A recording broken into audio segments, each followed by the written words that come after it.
حضرت لقمان، ان کے بارے میں بعض لوگوں نے تو انہیں وہ دوائی دینے والے حکیم سمجھ لیا، اور کچھ لوگوں نے انہیں نبی بیان کر دیا، اور اس پر کوئی مضبوط دلیل نہیں ہے کہ وہ نبی تھے یا نہیں تھے۔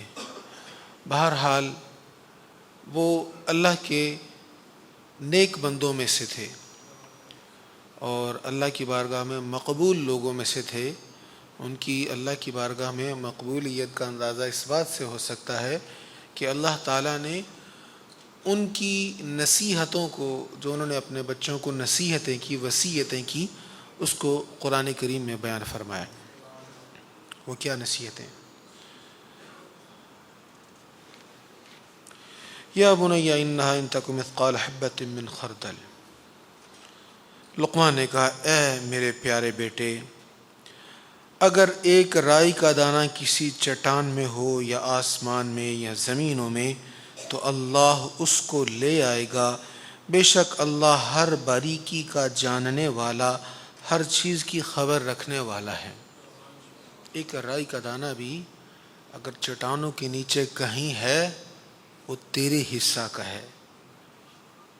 مفسرین نے کہا اس سے مراد یعنی تیرا رزق اگر ایک رائی کے دانہ کے برابر کسی چٹان کے نیچے دبا ہوا ہے تو اللہ تعالیٰ اس کو بھی تم تک پہنچا دے گا اور تمہارا رزق تمہیں ضرور ملے گا۔ تو اس تفسیر کے اعتبار سے سبق یہ ہے کہ رزق کے لیے کوشش ضرور کرنی چاہیے، لیکن یہ یقین رکھنا چاہیے کہ جو ہمارے حصے کا رزق ہے وہ مل جائے گا۔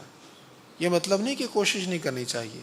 صوفیہ نے ایک واقعہ لکھا ہے کہ ایک تاجر سفر پہ جا رہا تھا تو راستے میں اس نے دیکھا کہ ایک اپاہج لومڑی ہے، لیکن ہے بڑی فربا، بڑی صحت مند۔ اس نے کہا یہ اپاہج ہے، یہ تو شکار نہیں کر سکتی، کچھ بھی نہیں کر سکتی، تو یہ کیسے فربا ہے، اتنی صحت مند توانا کیسے؟ وہ دیکھ ہی رہا تھا کہ ایک شیر شکار کرتا ہے کسی جانور کا، اور شکار کرنے کے بعد اس کو کھاتا ہے، اس کو چھوڑ دیتا ہے۔ وہ چھوڑتا اس جگہ پر ہے جہاں پر وہ اپاہج لومڑی پڑی ہوئی ہے، تو اپاہج لومڑی گھسٹتی ہوئی آتی ہے اور پیٹ بھر کے رزق کھا لیتی ہے اپنے حصے کا۔ وہ تاجر نے کہا، ارے بندہ خدا، جو رب اس اپاہج لومڑی کو دے سکتا ہے تمہیں نہیں دے گا؟ تو کیا رزق کے پیچھے بھاگا پھر رہا ہے؟ وہ غار میں چلا گیا، عبادت کرنے لگ گیا کہ مولا خود ہی رزق دے گا۔ عبادت کرتا رہا، کھانا آیا ہی نہیں۔ ایک دن گزر گیا، 2 دن گزر گئے، تو جب بھوکا مرنے لگا تو اس نے کہا، مولا تو اپاہج لومڑیوں کو بھی دیتا ہے، میں تو تیرا بندہ ہوں اور کب سے تیری عبادت کر رہا ہوں، مجھے رزق نہیں مل رہا۔ تو آواز آئی، اے بندے، تجھے انسان بنایا ہے، تو اپاہج لومڑی تو نہ بن، تو شیر بن، اپنا بھی کھا دوسروں کو بھی کھلا۔ تو شیر بن، خود بھی کھا دوسروں کو بھی کھلا۔ تو رزق کے لیے کوشش کا حکم ہے، لیکن رزق کے لیے اتنا سرگرداں ہو جانا کہ اللہ کی عبادت سے ہی غافل ہو جانا، نماز کا بھی وقت نہ ملنا، عبادت کا بھی وقت نہ ملنا، فرضی عبادتوں کے لیے وقت نہ نکلنا۔ تو فرمایا، حضرت لقمان کی وصیت یہاں جو بیان ہو رہی کہ اگر رائی کے دانہ کے برابر بھی تیرا حصہ کہیں چٹانوں کے نیچے چھپا ہوا ہے، یاتی، اللہ اس کو لے آئے گا تجھ تک، وہ تجھے ضرور ملے گا۔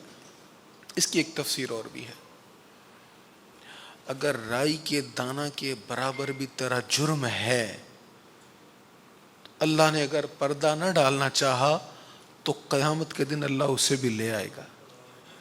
مولا روم مثنوی میں لکھتے ہیں، اور مثنوی کے اقتباسات میں یہ خاص اقتباس ہے آپ کا، جن لوگوں نے اقوال کا انتخاب کیا ہے ان میں سے یہ خاص اقتباس ہے۔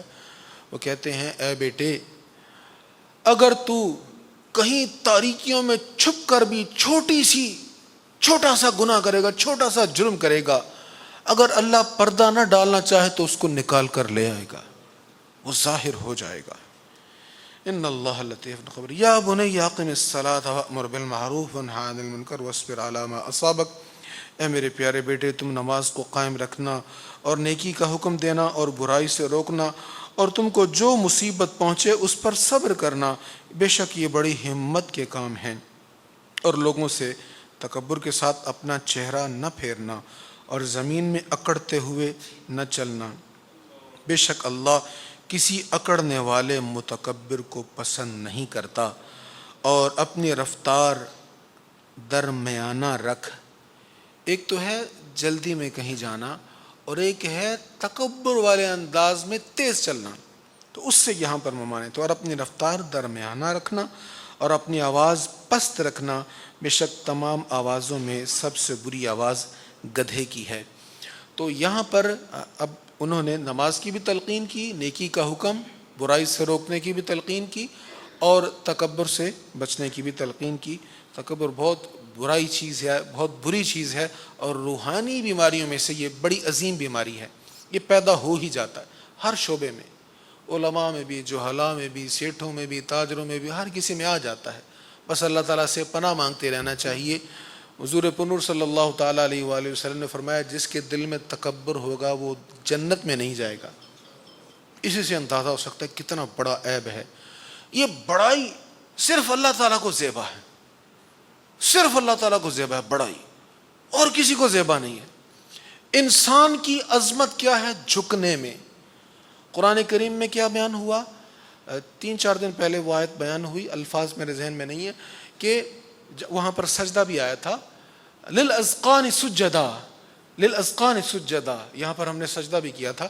تو کیا معنی ہے؟ کہ اللہ کے بندے وہ ہیں جو اپنی ٹھوڑیوں سے سجدہ کرتے ہیں، یعنی اتنا جھکتے ہیں کہ جب سجدے میں ہوتے ہیں پیشانی بھی زمین پر لگ رہی ہوتی ہے، اور جسم کا معزز ترین حصہ داڑھی وہ بھی زمین پر لگ رہی ہوتی ہے۔ یہ خوبی ہے انسان کی کہ اللہ کے سامنے عاجز ہو جائے۔ سرکار کریم صلی اللہ تعالیٰ علیہ وآلہ وسلم معراج کی رات اللہ نے پوچھا کیا چاہیے؟ مولا عبدیت چاہیے، عبدیت، مجھے مقام عبدیت عطا فرما، اپنا عاجز بندہ بننے کی توفیق دے۔ اللہ تعالیٰ ہمیں عاجزی نصیب فرمائے۔ سورہ احزاب میں حضور پنور صلی اللہ تعالیٰ علیہ وآلہ وسلم کی شان بیان، النبی اولا بالمؤمنین، نبی مسلمانوں کے کیا ہے؟ اولا ہے۔ اولا کے کئی معنی مفسرین نے کیے۔ ایک اولا کا معنی ہے زیادہ حقدار، مسلمانوں کی جانوں سے بھی زیادہ ان کے حقدار ہیں۔ جانوں، ہم اپنی جان کا جتنا حق رکھتے ہیں نا، اس سے بھی زیادہ ہماری جان کا حق مصطفیٰ کریم علیہ السلام رکھتے ہیں۔ اسی لیے حضور علیہ السلام نے فرمایا تم میں سے کوئی ایک بھی اس وقت تک ایمان والا نہیں ہو سکتا حتی اکون احب الیہ من والدہ وولدہ والناس اجمعین، یہاں تک کہ میں اس کو اس کے والدین، اس کی اولاد اور تمام لوگوں سے زیادہ محبوب نہ ہو جاؤں۔ تو حضور علیہ السلام ہماری جانوں پر ہم سے زیادہ حق رکھتے۔ اب اس حق کا تقاضا کیا ہے؟ ہمیں نیند آئی ہو، مزے کی نیند آئی ہے، اور نیند کہتی ہے، طبیعت کہتی ہے، جان کہتی ہے کہ سو جا، پر مصطفیٰ کا فرمان کہتا نہیں بستر چھوڑ، چل فجر کی اذان ہو گئی ہے۔ یہ ہے حضور علیہ السلام کا ہم پر زیادہ حق ہونا۔ چلچلاتی دھوپ ہے، کڑکتی دھوپ ہے، گرمی ہے، اٹھنے کو دل نہیں کرتا اسی سے۔ اب گرمی سے گزر کر مسجد میں جانا ہے، لیکن ہماری جان پر تو ہم سے زیادہ مصطفیٰ کا حق ہے۔ وہ کہتے ہیں کہ چل نماز پڑھنے کے لیے مسجد میں، ہم کہیں جی آقا حاضر ہیں۔ آپ نے کہا نماز آنکھوں کی ٹھنڈک، تو ہم حاضر ہیں، کیونکہ آپ ہم پر ہماری جان سے زیادہ حق رکھتے ہیں۔ اور اولا کا ایک معنی ہے زیادہ مہربان، زیادہ شفیق۔ ایک انسان اپنے جسم کا کتنا قدردان ہو سکتا ہے؟ فرمایا اس سے زیادہ مصطفیٰ تمہارے جسم پر شفیق ہیں، تم پر مہربان ہیں، ہم سے زیادہ ہم پر مہربان ہیں۔